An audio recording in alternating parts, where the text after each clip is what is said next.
Cuando mi hijo murió, mi nuera me dijo: no hagas un drama, haz tus maletas y aprende a sobrevivir.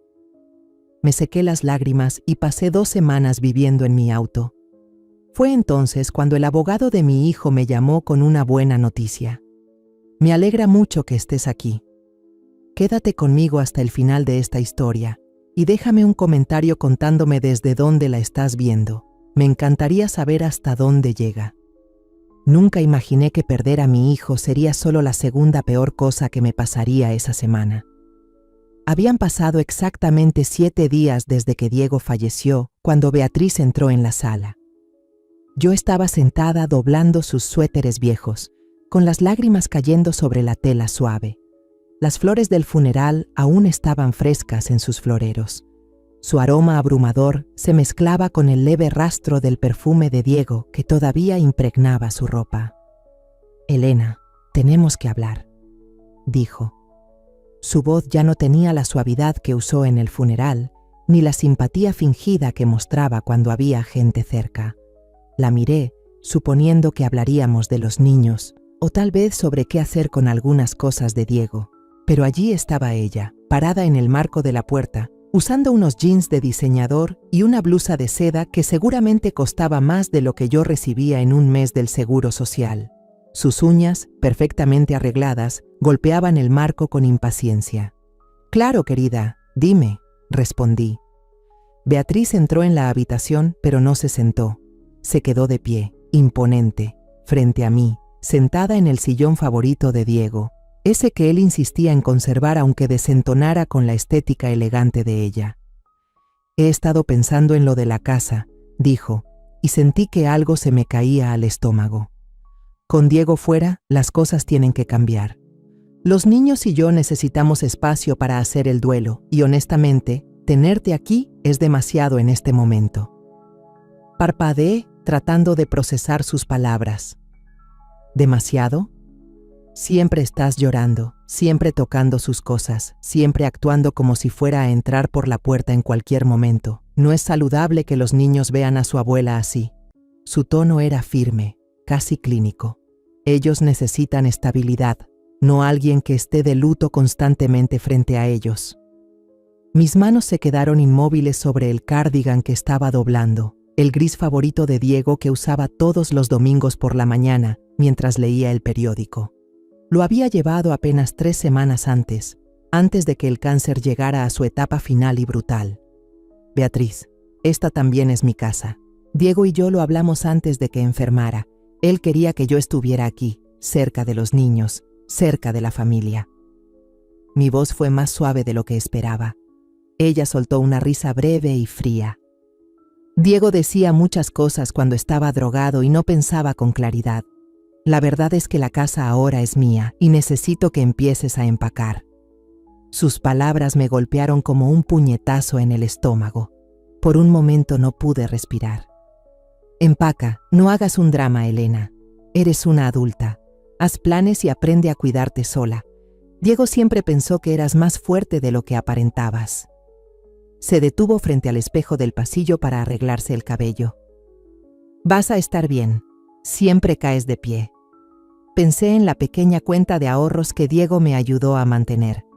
Apenas alcanzaba para el depósito de un estudio diminuto, y mucho menos para cubrir el alquiler en este suburbio carísimo, donde viven mis nietos, donde está enterrado Diego, donde construí todo mi mundo. «¿Y Lucía y Eduardo?», pregunté. «Yo los cuido después de la escuela, los ayudo con la tarea, les cocino». Mi voz se apagó al ver su mirada. «Ya me encargo yo de eso. De todos modos, quizá ya va siendo hora de que maduren un poco. Diego los consentía demasiado, y la verdad, tú también». Su frialdad tan despreocupada me dolió en el pecho. Estaba hablando de sus propios hijos, los mismos que corrían a abrazarme llorando con las rodillas raspadas, los que me rogaban que les contara cuentos antes de dormir, los que decían que yo era su abuela favorita porque era la única que tenían. Los padres de Beatriz nunca se habían interesado de verdad en ser abuelos. «¿Cuánto tiempo me queda?», logré preguntar. «Quisiera que te fueras para mañana por la tarde. Van a venir personas a ver cómo redecorar la oficina de Diego y no quiero que el ambiente esté tenso». Mañana por la tarde, 24 horas para deshacer 5 años de vida que había construido aquí. Todo porque Diego una vez insistió en que vendiera mi pequeño departamento al otro lado de la ciudad y me mudara para ayudar con los niños cuando Beatriz volvió a trabajar. ¿A dónde se supone que vaya, Beatriz? No tengo nada preparado. ¿Podría tener una semana? ¿Aunque sea 2? Solo para ver qué hago. Su rostro no mostró compasión. Si acaso, se veía más molesta.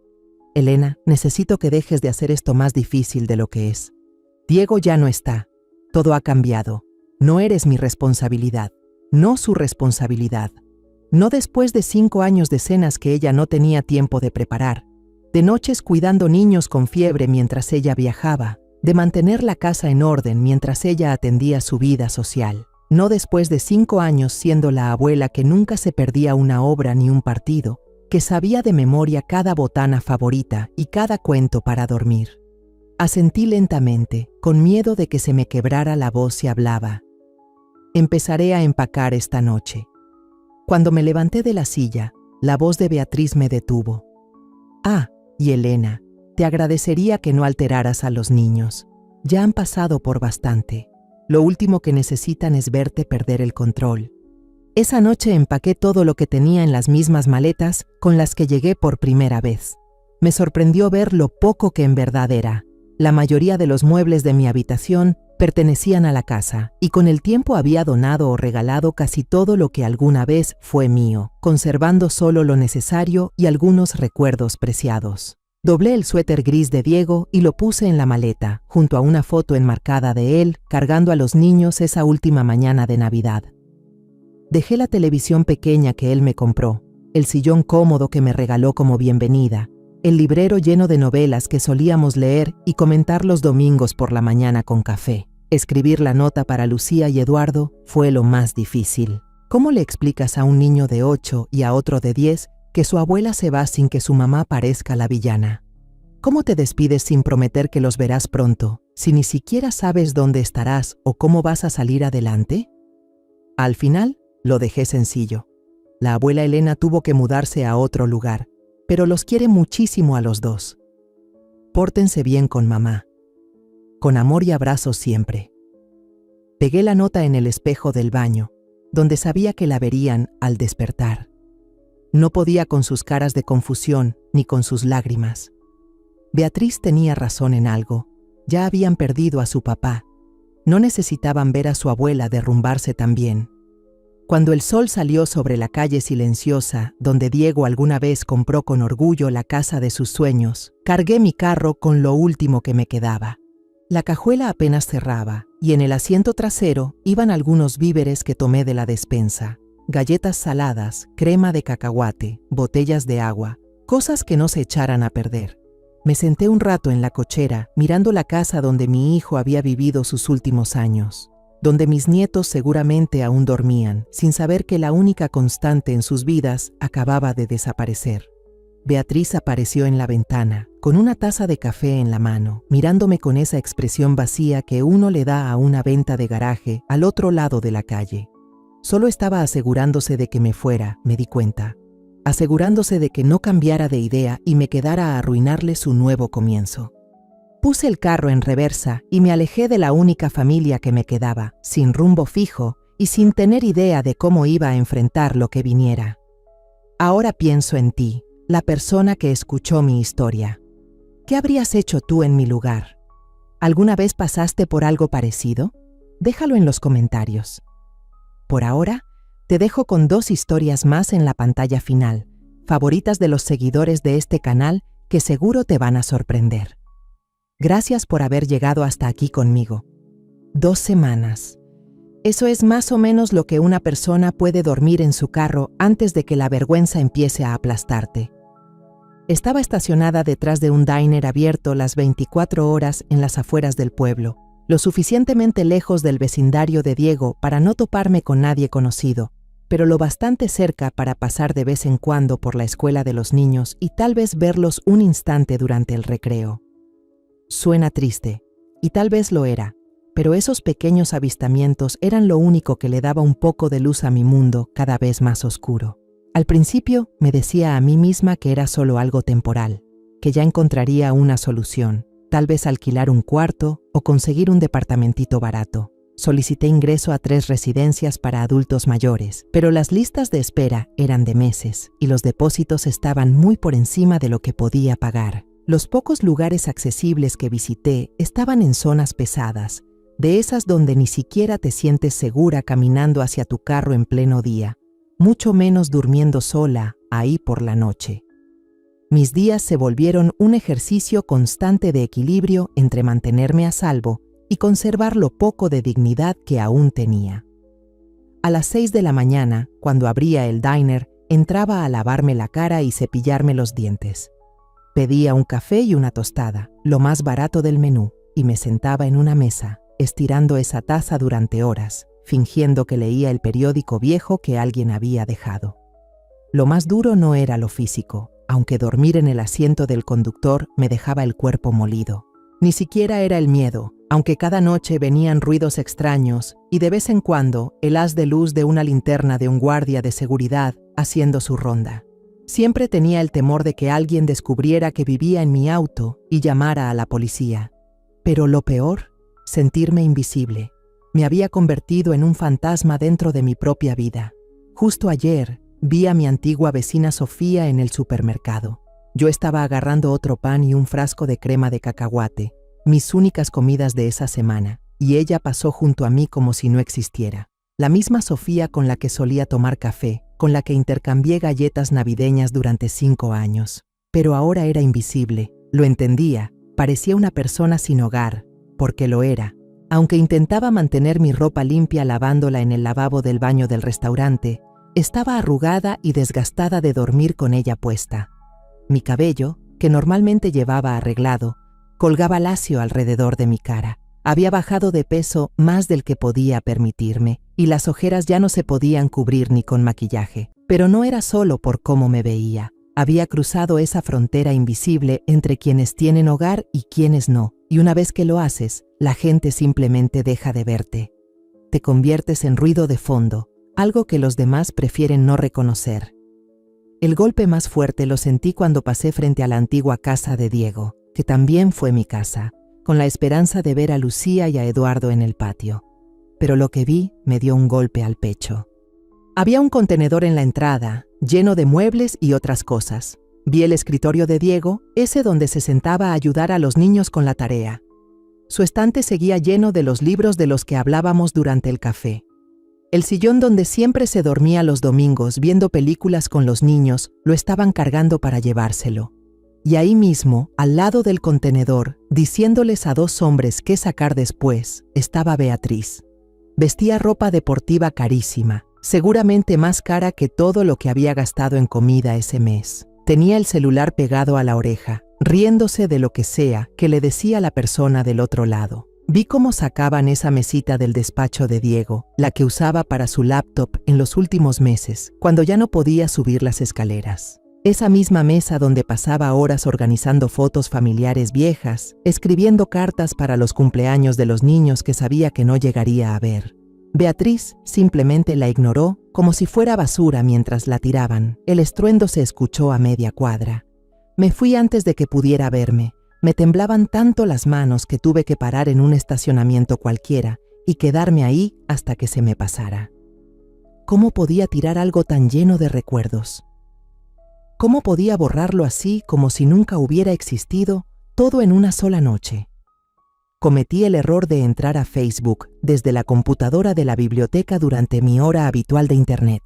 Beatriz había publicado una foto de lo que parecía ser una sala completamente remodelada. Todo era blanco y metálico, minimalista al extremo. Nada como el rinconcito acogedor donde Diego solía construir fuertes de cobijas con los niños. Su pie de foto decía: a veces hay que hacer espacio para lo nuevo. Me siento agradecida por los nuevos comienzos y las segundas oportunidades. Los comentarios eran justo lo que esperaba. Gente elogiando su fortaleza, su capacidad de recuperación, su enfoque en seguir adelante. Alguien incluso escribió: Diego estaría tan orgulloso de cómo estás manejando todo. Cerré el navegador sin leer el resto. Esa noche, estacionada detrás del restaurante, por fin me permití llorar. No esas lágrimas silenciosas que se me escapaban de vez en cuando durante las últimas semanas, sino sollozos que sacudían todo mi cuerpo, como si vinieran de un lugar que no había tocado en años. Lloré por Diego, por los nietos que tal vez nunca volvería a ver, por la vida que se había ido y por la mujer que solía ser. Pero más que nada, lloré porque empezaba a creer lo que las acciones de Beatriz me habían estado diciendo todo este tiempo, que yo no valía nada, que 5 años de amor, cuidado y sacrificio no contaban, que era una carga que debía ser descartada en cuanto me volví incómoda. Después de ese colapso emocional, me quedé dormida contra la puerta del coche, con la cara pegada al vidrio frío. Soñé con Diego de niño, jalando mi delantal y pidiéndome ayuda para alcanzar algo en lo alto. En el sueño, yo era joven otra vez, fuerte otra vez, y alguien me necesitaba. Me despertó el timbre del celular, un número desconocido parpadeando en la pantalla agrietada. Por un segundo pensé en dejar que se fuera al buzón de voz. Últimamente, los números desconocidos eran cobradores o personas pidiendo algo que ya no podía dar. Pero algo me hizo contestar. Señora Ramírez, habla Miguel López de López y Asociados. Fui el abogado de su hijo Diego. El corazón me dio un vuelco. Por lo que sabía, cuando llama a un abogado, normalmente es por cuentas, problemas legales o líos con el seguro, cosas para las que no tenía ni energía ni medios. Me enderecé, tratando de sonar más entera de lo que me sentía, sentada en un coche detrás de un restaurante a las 11 de la mañana. Sí, soy Elena Ramírez. He estado tratando de localizarla por varios días. Necesitamos hablar de asuntos urgentes relacionados con la herencia de Diego. ¿Podría venir a mi oficina hoy? Es muy importante. ¿Herencia? Diego siempre fue inteligente con el dinero, pero pensé que todo lo que tenía pasaría automáticamente a Beatriz y los niños. No estoy segura de entender. Beatriz se encarga de todo lo de Diego ahora. Hubo una pausa al otro lado. Señora Ramírez, el testamento de su hijo contiene instrucciones específicas que la involucran directamente a usted. Instrucciones que, debo decir, Beatriz desconoce. Realmente necesito verla en persona. Algo en la forma en que hablaba me hizo latir el corazón más rápido. ¿Puede decirme de qué se trata? No por teléfono. ¿Podría pasar mañana a las 10 de la mañana? Estoy en el centro, en el edificio Morelos, en la calle Quinta. Miré mi ropa arrugada y pasé una mano por el cabello sin lavar. Señor López, debo advertirle que estoy pasando por un momento difícil. Puede que no luzca muy presentable. Señora Ramírez, dijo con suavidad pero con firmeza, por favor venga tal como está. Esto ya no puede esperar más. 3 horas después, estaba sentada en la oficina más elegante que había visto en mi vida, sintiéndome fuera de lugar. Miguel López parecía tener unos 50 años, digno, con mirada amable detrás de unos lentes de armazón delgado. Me ofreció una taza de café, que acepté con gratitud. Era la primera taza decente que tomaba en semanas. Señora Ramírez, antes de comenzar necesito preguntarle algo, y por favor sea sincera. ¿Cuál es su situación actual de vivienda? La pregunta me tomó desprevenida y sentí cómo se me encendía la cara. Digamos que estoy entre lugares ahora mismo. Su expresión se volvió seria. Diego me dijo que podría haber problemas con Beatriz después de su fallecimiento. ¿Está usted quedándose con alguien? ¿Amigos? ¿Familia? El calor en su tono casi me quebró. Bajé la mirada hacia mis manos que sujetaban la taza caliente. Estoy viviendo en mi coche. Ya veo. Anotó algo en su libreta. Me preparé para el juicio, pero no vi nada de eso, solo empatía. Diego era un hombre perceptivo. Ya lo veía venir. Sacó una carpeta de manila gruesa de su cajón y la abrió. Señora Ramírez, necesito leerle algunas partes del testamento de su hijo. Pero antes, ¿qué sabe usted sobre las finanzas de Diego? No mucho. Sabía que tenía algún seguro por el trabajo y la casa, pero pensé que todo había pasado a Beatriz y los niños. El señor López asintió lentamente. Diego vino a verme hace unos 8 meses, justo después de recibir el diagnóstico. Tenía instrucciones muy claras sobre los cambios en su testamento, Quería que se mantuvieran absolutamente confidenciales hasta después de su muerte. Se ajustó los lentes y tomó un documento. Permítame leerle la parte que usted necesita escuchar. A mi querida madre, Elena Ramírez, quien renunció a tanto por mi felicidad y bienestar, le dejo la suma de 11 millones de euros. Esta cantidad será mantenida en fideicomiso y administrada por López Ramírez y Asociados hasta que la señora Ramírez pueda asegurar una vivienda estable y control financiero. Las palabras se quedaron flotando ahí. Lo miré, convencida de que había entendido mal. Disculpe, ¿podría leer eso de nuevo? 11 millones de euros, señora Ramírez. Su hijo era mucho más rico de lo que la mayoría imaginaba. Había estado invirtiendo con mucho éxito durante años, y su seguro de vida era considerable. Me sentí mareada, pero Beatriz dijo que todo ahora le pertenecía a ella. Señora Ramírez, ¿puedo preguntarle exactamente qué fue lo que le dijo Beatriz? Le conté todo. Que me echó. La manera tan fría con la que lo hizo. Cómo borró por completo 5 años de mi vida ayudando a su familia. Mientras hablaba, el rostro del señor López se oscureció. Diego anticipó exactamente esto, dijo cuando terminé. Hay otra parte del testamento que necesita escuchar. Pasó a otra sección. Si mi esposa, Beatriz Ramírez, toma cualquier medida para sacar a mi madre de nuestra casa o intenta bloquear su relación con mis hijos, la custodia completa de Lucía Ramírez y Eduardo Ramírez será otorgada a mi madre, Elena Ramírez, con apoyo financiero total. Se me entumecieron las manos. La taza de café se me resbaló de los dedos, y el señor López se apresuró a atraparla antes de que cayera sobre la alfombra costosa. ¿Custodia? ¿Cómo podía estar pasando eso? Diego había presentado toda la documentación meses atrás. Había documentado cuidadosamente varias señales de alerta que había notado en Beatriz, cómo se estaba obsesionando cada vez más con su seguro de vida, la forma en que hablaba de empezar de nuevo cuando él ya no estuviera, y lo desconectada que parecía del dolor de los niños. Luego sacó otra carpeta, esta mucho más gruesa. Diego también había grabado múltiples conversaciones con Beatriz en las semanas previas a su muerte. En esas grabaciones, ella hablaba abiertamente sobre sus planes para después de su fallecimiento, incluyendo echarla a usted y posiblemente llevarse a los niños a Jalisco para vivir más cerca de su hermana. ¿Grabó esas llamadas? Sí, por recomendación legal.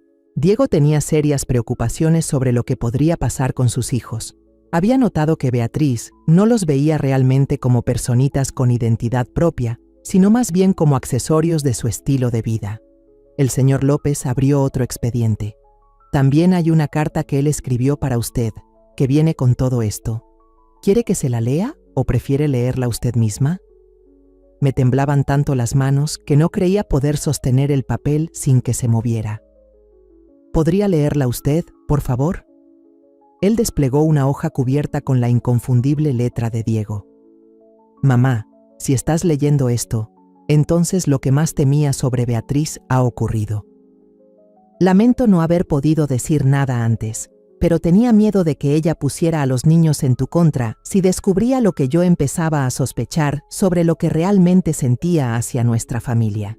La he estado observando de cerca y he visto cómo te mira cuando piensa que nadie la está viendo.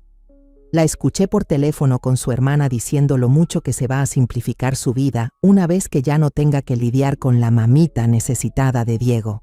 Estoy seguro de que te ha dicho que no eres bienvenida. Tal vez incluso que eres una carga, pero está equivocada. Eres la persona más generosa y bondadosa que he conocido en mi vida. Renunciaste a tu propia tranquilidad y comodidad para apoyarnos, y eso nunca lo voy a olvidar. El dinero que te dejo no es solo un regalo. Es una forma de devolverte algo por todos los años en los que sacrificaste tu vida para cuidar la nuestra. También es una manera de asegurarme de que puedas proteger a Lucía y a Eduardo de la misma forma en que siempre me protegiste a mí. Sé que Beatriz va a intentar pelear por esto, pero no va a ganar. Eres su abuela, y los amas de una forma que ella nunca lo hizo ni lo hará. Te necesitan, mamá. Necesito que estés ahí por ellos. No dejes que la culpa o la duda te detengan de ocupar el lugar que te pertenece. Te ganaste hasta el último euro de ese dinero. Y esos niños Merecen tener al menos una figura parental que de verdad ponga sus necesidades emocionales por delante. Te amo y lamento haberme tardado tanto en asegurarme de que estuvieras bien. Con amor, tu hijo agradecido, Diego. Para cuando el señor López terminó de leer, ya no pude contener las lágrimas. Pero esta vez no eran de tristeza. Venían de un lugar de alivio, de por fin sentirme vista, de justicia y por debajo de todo eso, de una fuerza que llevaba semanas sin sentir. ¿Cuándo podemos avanzar con los papeles de la custodia?, pregunté, con una voz más firme de lo que había sonado en mucho tiempo. El señor López sonrió con calidez. Podemos presentar todo esta misma tarde, pero primero vamos a sacarla de ese coche y llevarla a un hotel mientras preparamos algo a largo plazo. Diego se aseguró de dejar dinero para sus necesidades inmediatas. Mientras repasábamos los siguientes pasos, sentí que algo dentro de mí cambiaba.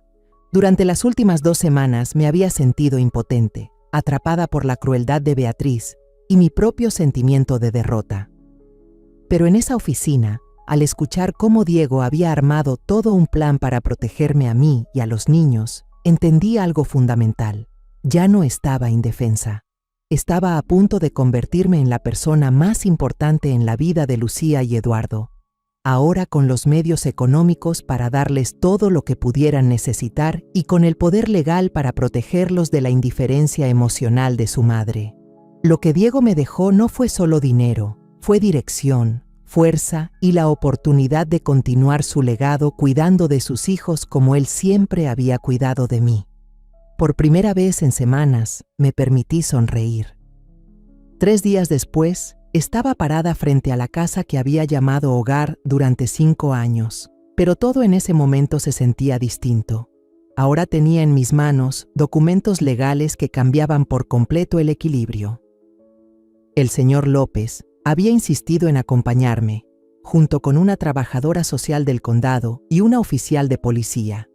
Explicó que esto era parte del procedimiento habitual en las transiciones de custodia.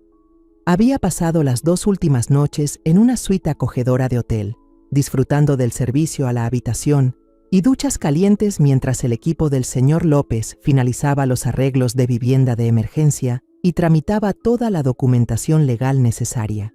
Llevaba ropa nueva, nada lujoso, pero me quedaba bien y estaba limpia. Me había arreglado el cabello y por primera vez en semanas sentía que volvía a ser yo. Pero el cambio más grande no era por fuera, era mi postura, mi presencia, la seguridad tranquila de alguien que ya no se sentía impotente. Mientras caminábamos por el sendero hacia la entrada, el señor López me dijo en voz baja: «Recuerda, déjame tomar la iniciativa al principio. Esto será una sorpresa para la señora Ramírez y puede que reaccione con mucha emoción». La oficial Ramírez, una policía con rostro amable, asintió hacia la casa. «Veo a alguien moviéndose adentro. Parece que hay alguien en casa». Presioné el timbre, el mismo sonido familiar que había escuchado incontables veces, pero nunca así, no como alguien que ahora tenía autoridad legal. A través del vidrio esmerilado, vi a Beatriz acercándose a la puerta. Seguramente esperaba un paquete o quizá la visita de alguna amiga para presumir su última remodelación. Cuando abrió la puerta, su expresión pasó de la confusión al reconocimiento, luego a la molestia y finalmente, sin duda alguna, al pánico al ver a los funcionarios que estaban detrás de mí. «Elena, ¿qué es esto? ¿Qué estás haciendo aquí?». El señor López dio un paso al frente con calma. «Señora Ramírez, soy Miguel López, el abogado de Diego. Necesitamos hablar con usted sobre unos asuntos legales urgentes relacionados con sus hijos. ¿Podemos pasar?». «No entiendo». «Elena, ¿por qué está la policía aquí? ¿Pasó algo? ¿Estás en problemas?». La ironía me golpeó fuerte.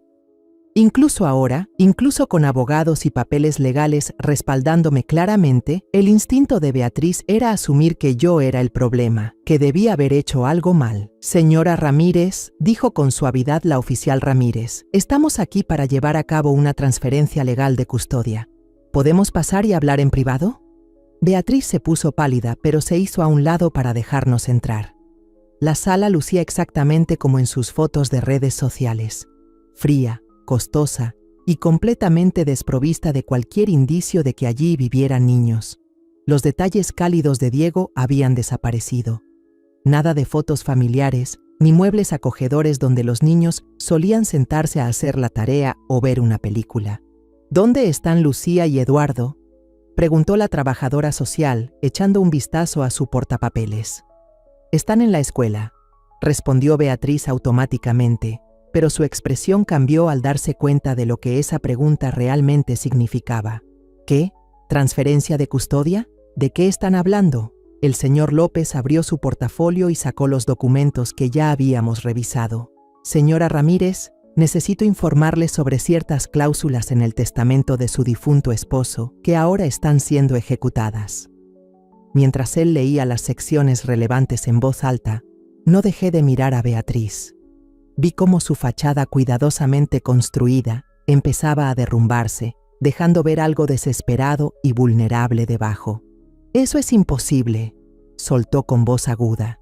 «Diego nunca mencionó nada de eso. Se lo están inventando.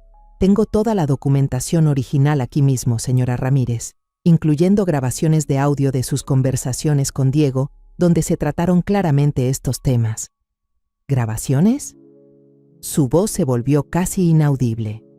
El señor López sacó una pequeña grabadora digital. Diego había grabado varias conversaciones donde usted hablaba sobre lo que haría después de su muerte, incluyendo su plan de sacar a la señora Elena Ramírez de la vida de los niños y posiblemente mudarse a Jalisco. Presionó reproducir, y la voz de Diego llenó el cuarto, incluso después de tantas semanas. Escucharlo de nuevo me golpeó como un puñetazo en el pecho. «Beatriz, necesito saber cuáles son tus intenciones con mi mamá cuando yo ya no esté». La voz grabada de Beatriz sonaba plana, distante. «Diego, ya hablamos de esto. Tu mamá es un amor, pero no es mi responsabilidad. Los niños y yo necesitamos espacio para sanar y seguir adelante». ¿Seguir adelante a dónde? He estado pensando en Jalisco. Un nuevo comienzo, cerca de mi hermana. A los niños les encantaría la playa. ¿Y mamá? Diego, tu madre es una adulta. Se las va a arreglar. El audio siguió, pero yo ya no lo escuchaba. Estaba mirando el rostro de Beatriz, viendo cómo reaccionaba al oír su propia voz, despreciándome como si fuera un mueble viejo que ya no quería. Cuando la grabación terminó, el silencio fue absoluto. «¿Cómo te atreves?», dijo Beatriz en un susurro apenas audible. Por un momento pensé que se dirigía al señor López. Luego se giró hacia mí con los ojos encendidos. «¿Cómo te atreves a venir a mi casa con esta gente e intentar quitarme a mis hijos?» «No son solo tus hijos», dije, con la voz firme por primera vez desde que llegamos. «También son de Diego. Y según su testamento, ahora soy responsable de ellos. No puedes hacer esto. Te voy a pelear. Le voy a demostrar al juez que no estás capacitada, no tienes dinero, no tienes trabajo, no tienes casa». El señor López intervino. «Señora Ramírez, debe saber que Elena Ramírez es ahora la beneficiaria legal de una herencia de 11 millones de euros del patrimonio de Diego. Su situación financiera y su vivienda están completamente aseguradas». Ese número fue como una bofetada para Beatriz. Incluso dio un paso atrás, apoyándose en el elegante sillón de cuero blanco que había reemplazado el viejo sofá acogedor de Diego. ¿11 millones? Su voz era apenas un suspiro. Pero el seguro de vida solo era de 2 millones. Eso ya lo recibí. Diego tenía otras inversiones y bienes además del seguro, explicó el señor López con calma. Bienes que decidió dejarle a su madre, junto con la custodia de sus hijos. Vi cómo la mente de Beatriz intentaba procesarlo todo, como si corriera detrás de la noticia. El momento en que lo asimiló fue evidente. No solo había perdido a los niños, también había perdido el dinero que seguramente creía que le correspondía. «Esto no está bien», dijo, y por primera vez se le quebró la voz. «Soy su madre. Yo los he estado criando». «¿Ah, sí?» Las palabras se me salieron antes de poder detenerlas.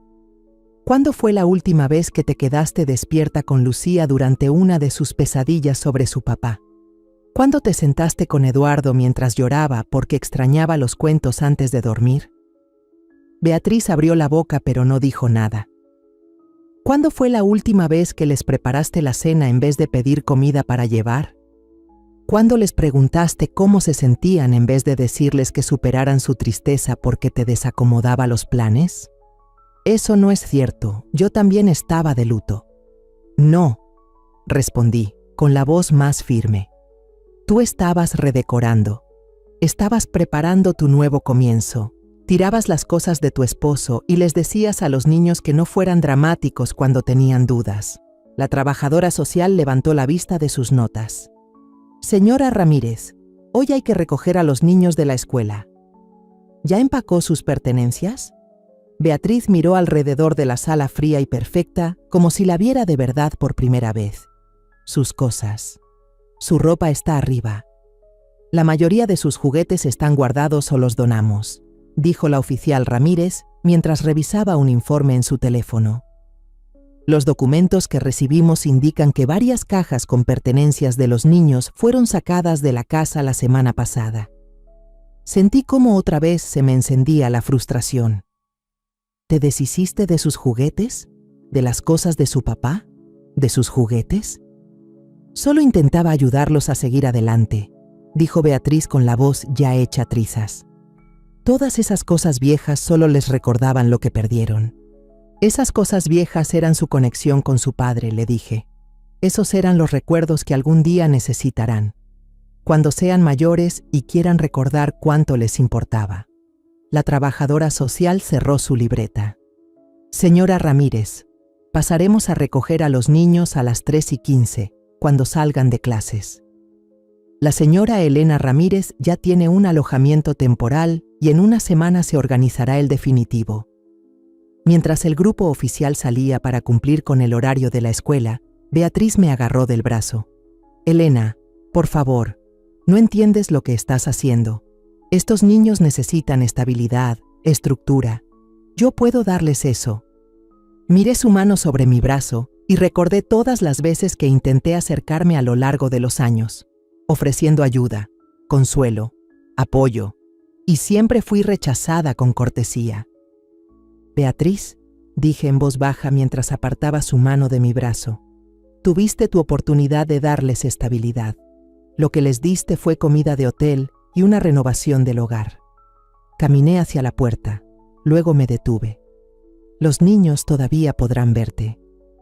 Diego quería que tuvieran una relación con su madre, pero serán visitas supervisadas y será bajo mis condiciones. Esto no se ha acabado, gritó detrás de mí, pero ni ella misma sonaba convencida.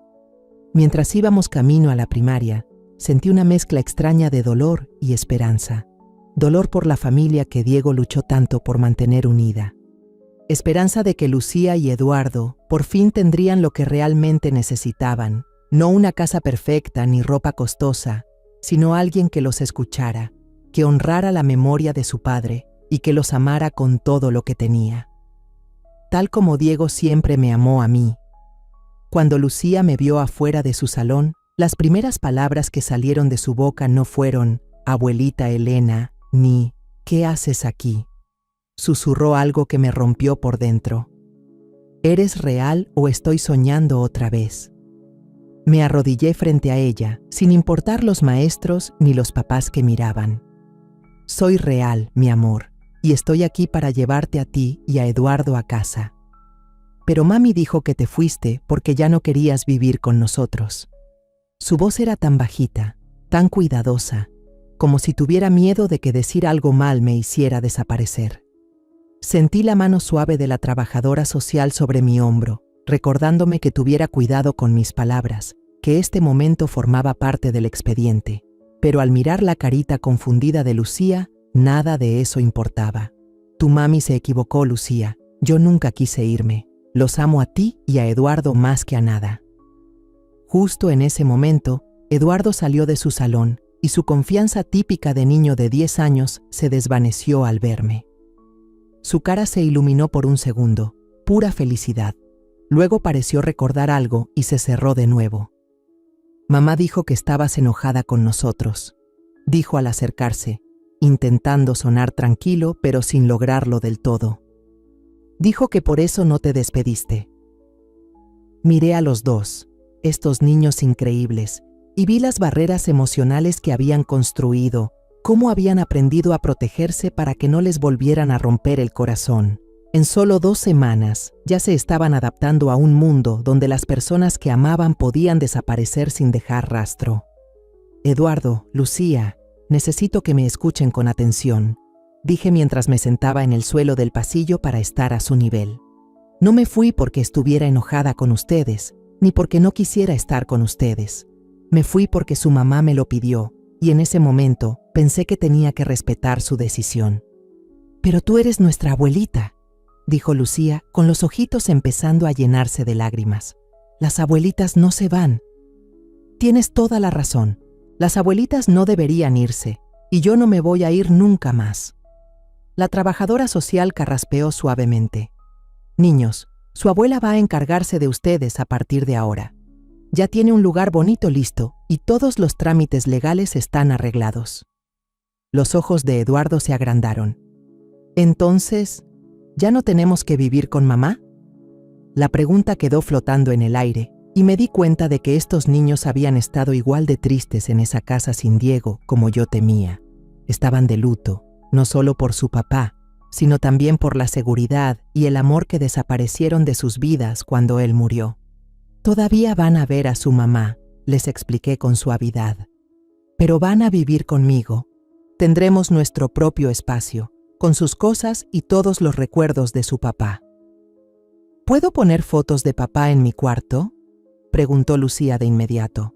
Mami las quitó porque decía que le daban mucha tristeza. Puedes tener todas las fotos que quieras. Si te hace feliz, cubrimos toda la pared con fotos de tu papá. Eduardo se veía inseguro.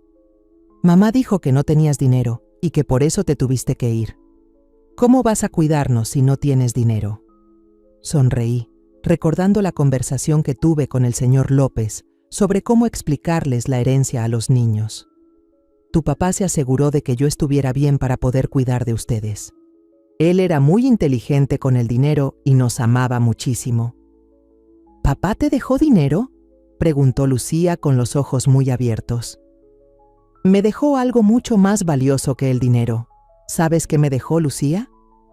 Me dejó la responsabilidad de cuidar a las 2 personas más importantes en su vida, tú y Eduardo. El trayecto hacia nuestro alojamiento temporal, un departamento amueblado de 3 habitaciones que la oficina del señor López había conseguido, fue silencioso. Los niños iban en el asiento trasero, susurrando de vez en cuando, intentando entender todos los cambios. Cuando llegamos, observé sus reacciones al ver el lugar, sencillo, pero acogedor. No era la casa elegante que compartían con Beatriz, pero tenía una calidez que aquella casa había perdido hacía mucho tiempo. «Este es tu cuarto, Lucía», le dije, mostrándole la habitación más pequeña que ya había empezado a decorar con sus cosas favoritas rescatadas. Unos peluches, algunos libros, su lámpara de noche en forma de mariposa. «Y Eduardo, este es el tuyo». Eduardo se quedó en la entrada, mirando la cama individual, un pequeño escritorio para hacer tareas y una repisa vacía esperando ser llenada. «Es más chico que mi cuarto en casa de mamá», dijo. «Es verdad. ¿Está bien para ti?» Guardó silencio un momento. «Se siente más cálido», dijo al final, como si alguien que de verdad se preocupa por mí lo hubiera elegido. Esa primera noche pedimos pizza y la comimos sentados en el suelo de la sala, directo de la caja, algo que Beatriz jamás habría permitido en su casa impecable. Les conté historias de su papá cuando era niño, historias que nunca habían escuchado, y los vi reír por primera vez en semanas. ¿Papá de verdad se puso crema de cacahuate en el cabello?, soltó Lucía entre risas. Él creía que eso haría que su pelo creciera más rápido, para parecerse a su jugador de béisbol favorito. A tu abuelo no le encantó encontrar a Diego con la cabeza llena de Skippy al volver del trabajo. «¿Qué hizo el abuelo?», preguntó Eduardo, totalmente metido en la historia.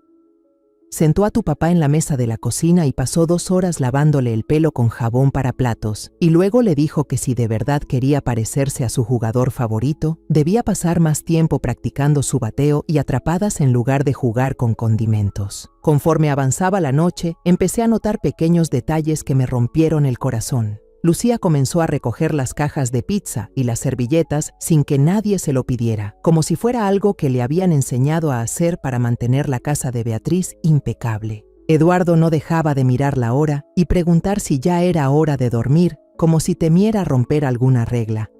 Lucía, mi amor, no tienes que limpiar ahora. Podemos hacerlo juntas un poco más tarde. Pero mamá dice que si no limpiamos enseguida, estamos dejando trabajo de más para otros. Tu mamá tenía razón en que ayudar es importante, le dije con suavidad. Pero aquí, en nuestra casa, no hace falta que todo esté perfecto todo el tiempo. A veces está bien simplemente relajarse y disfrutar el estar juntos. Esa noche, después de acostar a los 2 niños, me senté en la sala y llamé al señor López para darle una actualización sobre cómo iban las cosas. ¿Cómo se están adaptando?, preguntó. Mejor de lo que pensé. Pero puedo notar que han estado caminando con cuidado desde hace tiempo. Tienen miedo de hacer desorden, de hacer mucho ruido, de mostrar demasiadas emociones. Eso coincide con lo que Diego escribió sobre la manera de criar de Beatriz. Lo bueno es que los niños son fuertes. Con amor constante y paciencia, empezarán a recordar lo que es simplemente ser niños otra vez. En las semanas siguientes, vi cómo Lucía y Eduardo poco a poco volvían a cobrar vida. Lucía empezó a hacer fiestas de té con sus peluches en lugar de tenerlos alineados perfectamente en su repisa. Eduardo empezó a dejar su guante de béisbol en la encimera de la cocina y a extender su tarea en la mesa del comedor en lugar de guardarlo todo de inmediato. Comenzaron a hacer preguntas reales sobre su papá, no solo las historias pulidas que Beatriz les había permitido, sino preguntas más profundas sobre su infancia, sus preocupaciones, sus sueños y lo que lo hacía reír. Les mostré videos en mi celular de Diego enseñándoles a andar en bicicleta, asando hamburguesas en las parrilladas familiares y esas mañanas tranquilas de domingo en que hacía panqueques con formas chistosas. ¿Papá le tenía miedo a las arañas?, preguntó Eduardo una noche mientras hojeábamos álbumes de fotos viejas, absolutamente muerto de miedo. Cuando tenía tu edad, me llamó desde el baño gritando porque había una araña en la pared. Tuve que subir corriendo y atraparla con un vaso y un pedazo de papel. Pero papá no le tenía miedo a nada, dijo Lucía con firmeza. Ay, mi amor, todos le tenemos miedo a algo. Tu papá le tenía miedo a las arañas, a las tormentas y a la primera vez que tuvo que hacer una presentación importante en el trabajo. Pero ser valiente no significa no tener miedo, significa hacer lo que se tiene que hacer aunque tengas miedo. Esas conversaciones fueron sanadoras para todos. Los niños por fin estaban viendo a su papá como una persona real, no solo como la versión perfecta que Beatriz había intentado congelar en el tiempo. Y yo estaba recordando a Diego no solo como el hijo que perdí, sino como el hombre que amó tanto a sus hijos que quiso cuidarlos incluso después de irse. Pero el momento que realmente lo cambió todo llegó una tarde lluviosa de sábado. Estaba en la cocina preparando el almuerzo, llorando en silencio, cuando Lucía entró y me vio. Abuela Elena, ¿estás triste por papá? Me sequé las lágrimas y me agaché para mirarla a los ojos. Sí, mi amor, lo extraño mucho. ¿Tú también te sientes triste por papá? Ella asintió despacio. Mamá me dijo que no debo llorar por papá porque eso pone tristes a los demás. Ay, Lucía, la abracé fuerte. Está bien llorar cuando extrañas a alguien que amas. Llorar no me hace sentir peor, me hace sentir orgullosa de que hayas querido tanto a tu papá. ¿Puedo llorar contigo a veces? Siempre, mi amor.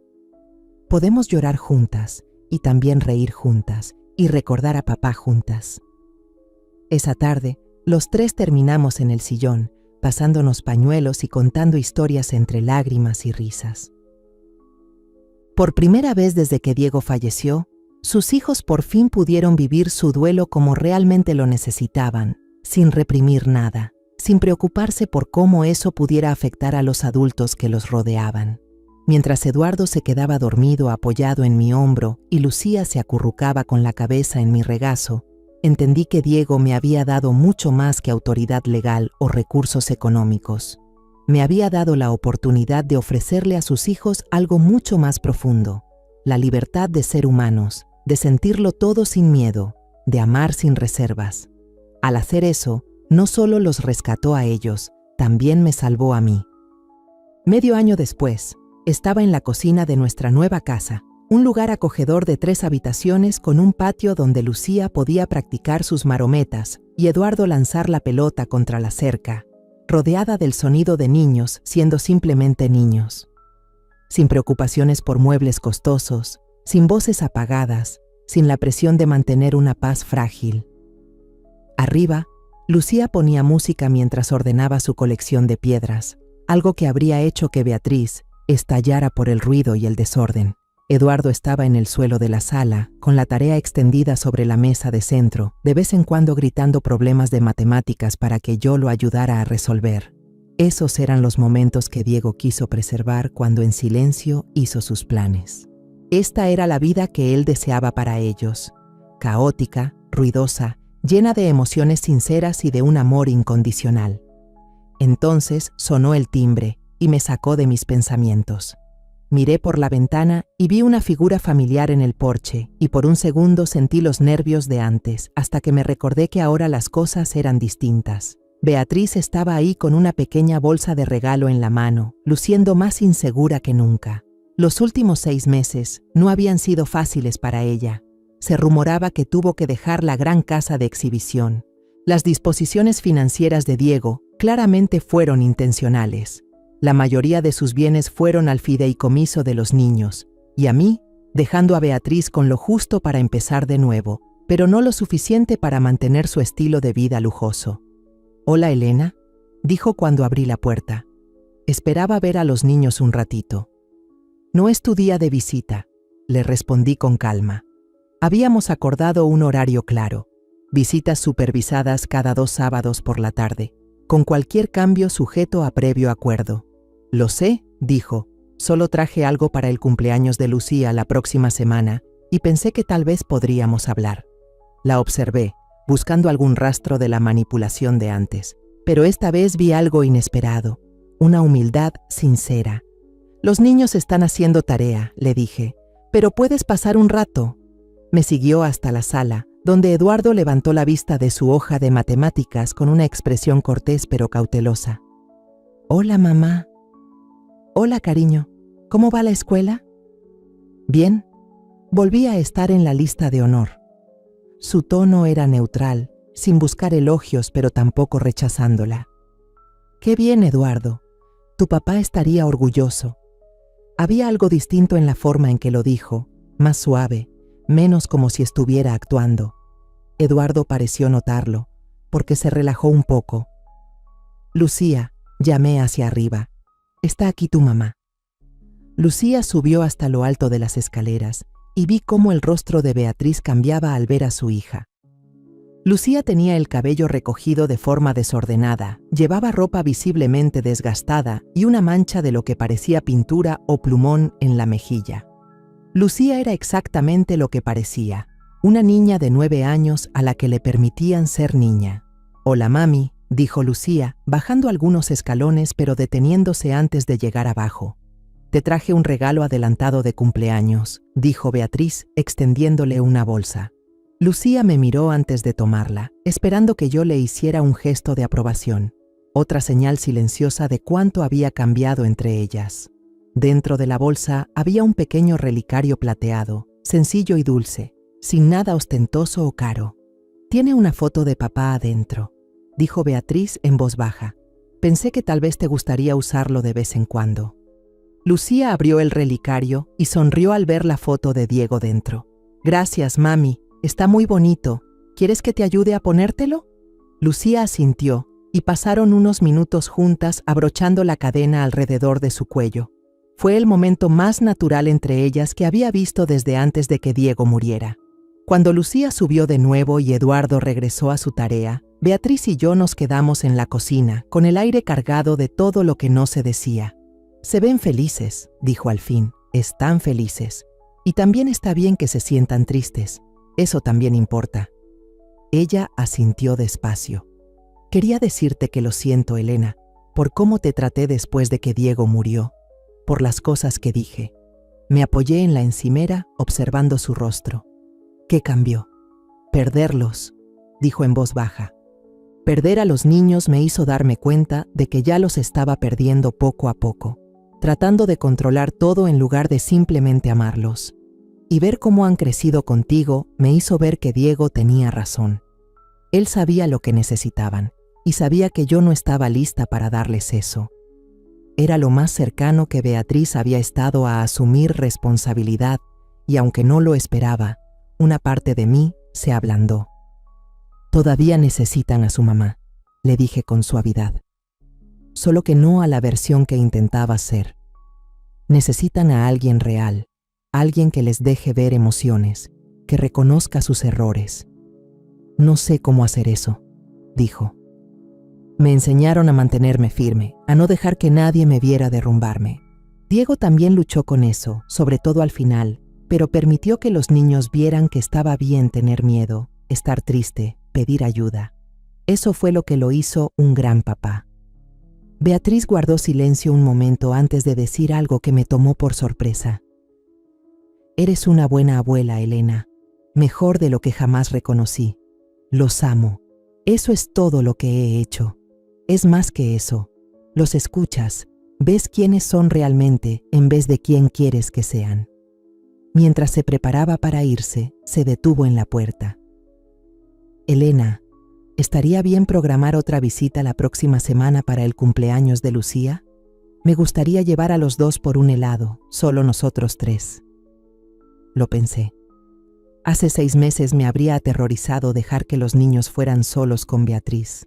Pero la mujer frente a mí no era la misma que había tirado las cosas de Diego ni había minimizado mi duelo. No había cambiado del todo, tal vez nunca lo haría, pero estaba haciendo un esfuerzo. 1 hora, le dije, y me llaman cuando los recojas y cuando los regreses. Gracias. Después de que se fue, Eduardo levantó la vista de su tarea. Abuela Elena, ¿tú crees que mamá está mejorando? Una pregunta muy reflexiva para un niño de 10 años. Y me di cuenta de que estos niños habían estado observando a su mamá tan atentamente como yo. Creo que de verdad está intentando cambiar, le dije con sinceridad. ¿Tú qué piensas? Él se quedó pensativo un momento. Parece más triste ahora, pero más amable, dijo al fin. Como si también extrañara a papá, igual que nosotros ahora. Esa noche, después de acostarlos, me senté en el porche trasero con una taza de té, pensando en todo lo que nos había traído hasta aquí. Apenas 6 meses atrás vivía en mi coche, sintiéndome completamente olvidada y como si no importara. Esta noche era la tutora legal de 2 niños increíbles, con una casa cálida donde vivir y con la estabilidad económica suficiente para no preocuparme por llegar a fin de mes. Pero sinceramente, el dinero no fue el verdadero regalo que Diego me dejó. El verdadero regalo fue volver a tener un propósito. Por primera vez en años, me despertaba cada mañana con una razón. No para ser el respaldo de alguien o la ayudante sin sueldo, sino porque amaba profundamente a estos niños y por fin estaba en un lugar donde su bienestar emocional era lo más importante. A la mañana siguiente, Lucía entró en la cocina mientras yo preparaba hot cakes, los favoritos de Diego, con demasiada vainilla y solo un toque de canela, como él siempre los hacía al tanteo. Abuela Elena, dijo, subiéndose a su banquito de siempre junto a la barra. Soñé con mi papá anoche. ¿Fue un sueño feliz o triste?, pregunté. Feliz. Estaba haciendo hot cakes igual que tú ahora, y me dijo que está contento de que tú nos cuides. Se me llenaron los ojos de lágrimas, pero no intenté ocultarlo. Para este momento, Lucía ya sabía que los adultos también lloran y que las lágrimas no siempre significan que algo anda mal. A mí también me hace feliz cuidarlos, mi amor. La verdad, es el mejor trabajo que he tenido. Eduardo entró después, aún medio dormido con su pijama puesto y el cabello todo despeinado. ¿Esos son los hot cakes de papá?, preguntó. Sí, respondí, con extra de vainilla, justo como él los hacía. Mientras estábamos sentados alrededor de la mesa del desayuno, con jarabe chorreando y jugo de naranja derramándose sobre los manteles individuales, me di cuenta de que eso era lo que Diego había trabajado tanto para asegurarles al final. No solo estabilidad financiera, sino un verdadero hogar, un lugar donde el amor importara más que la perfección, donde pudieran llorar y también reír, donde ser plenamente humanos fuera algo bienvenido, no escondido. Afuera podía oír cómo despertaba el vecindario, cortadoras de césped sonando, niños gritando mientras jugaban, los típicos sonidos de un fin de semana con familias viviendo sus vidas. Y ahora nosotros también éramos parte de eso, Lucía, Eduardo y yo. Volvíamos a pertenecer. Esa noche, mientras arropaba a Lucía en la cama, me miró con esos ojos cafés tan serios que me recordaban muchísimo a Diego cuando era niño. ¿Vas a dejarnos otra vez, abuela Elena? Nunca, le dije, apartándole suavemente el cabello de la frente. Me voy a quedar aquí hasta que crezcas y ya no me necesites. ¿Y luego qué vas a hacer?, preguntó. Sonreí, imaginando todo lo que podría venir después. Entonces voy a ser la abuela que consiente a tus hijos y les cuenta todas las historias vergonzosas sobre cómo sus papás comían tierra y se untaban crema de cacahuate en el cabello. Lucía se echó a reír. ¿Eduardo comía tierra? Todo el tiempo, igual que tu papá. Creo que esto viene de familia. Después de apagarle la luz y caminar hacia mi habitación, me vi de reojo en el espejo del pasillo. La mujer que me devolvía la mirada no era la misma que había hecho las maletas en silencio 6 meses atrás. Se veía más fuerte, más segura de sí misma, pero también con una dulzura nueva. Ahora sabía lo que valía. Diego nos había salvado a todos, a sus hijos de crecer en un hogar vacío emocionalmente y a mí de creer que no importaba. Su último regalo no fue solo apoyo económico ni papeles legales. Fue recordarme que el amor no muere con alguien, que proteger a quienes amamos a veces implica tomar decisiones difíciles, y que la fe verdadera es confiar en que otros seguirán lo que empezamos. En mi habitación abrí el cajón donde guardaba la última carta de Diego, la que el señor López me entregó junto con los documentos. La había leído decenas de veces, pero esa noche necesitaba escuchar su voz otra vez. Tú no eres una carga, mamá. Nunca lo fuiste. Eres el corazón de esta familia, y necesito que lo recuerdes cuando las cosas se pongan difíciles. Cuida a mis hijos como me cuidaste a mí, con paciencia, con humor, con amor incondicional. Van a necesitar que seas fuerte, pero también van a necesitar que seas humana. Gracias por todo lo que sacrificaste por mí. Ahora me toca a mí cuidar de ti. Doblé la carta y la guardé de nuevo en el cajón. Mañana era domingo. Hotcakes, compras, tal vez una visita al parque si el clima lo permitía. Un día cualquiera en familia. El tipo de vida que Diego siempre valoró. El tipo de vida que se aseguró de que sus hijos siguieran teniendo. Y por primera vez en meses, me dormí sin preocuparme por lo que venía después. Estábamos justo donde debíamos estar. Después de todo lo que ha pasado, de verdad quiero compartir contigo, que has seguido mi historia hasta este momento, algo muy sincero. El amor y el sacrificio por tu familia nunca son en vano, incluso cuando te sientes olvidada o invisible. Mi hijo Diego no dejó solo cosas materiales, dejó la certeza de que el amor sincero siempre encuentra el modo de superar cualquier dificultad.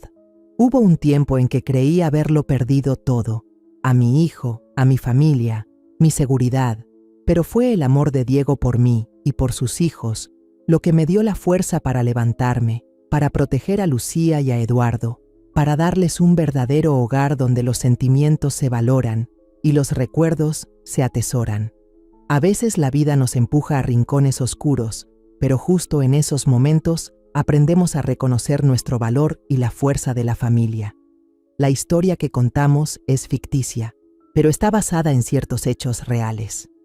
Los nombres y lugares han sido cambiados para proteger la identidad de los involucrados. No contamos esta historia para juzgar, sino con la esperanza de que alguien escuche y se detenga a pensar. ¿Cuántas madres están sufriendo en silencio dentro de sus propios hogares? Siento verdadera curiosidad. Si tú estuvieras en mi lugar, ¿qué harías? ¿Elegirías callar para mantener la paz? ¿O te atreverías a enfrentarlo todo para recuperar tu voz? Quiero saber lo que piensas, porque cada historia es una vela que puede iluminar el camino de alguien más. Dios siempre bendice y creo firmemente que la valentía nos lleva a días mejores. Mientras tanto, en la pantalla final te dejo 2 de las historias más queridas del canal. Te aseguro que te van a sorprender. Gracias por quedarte hasta el final.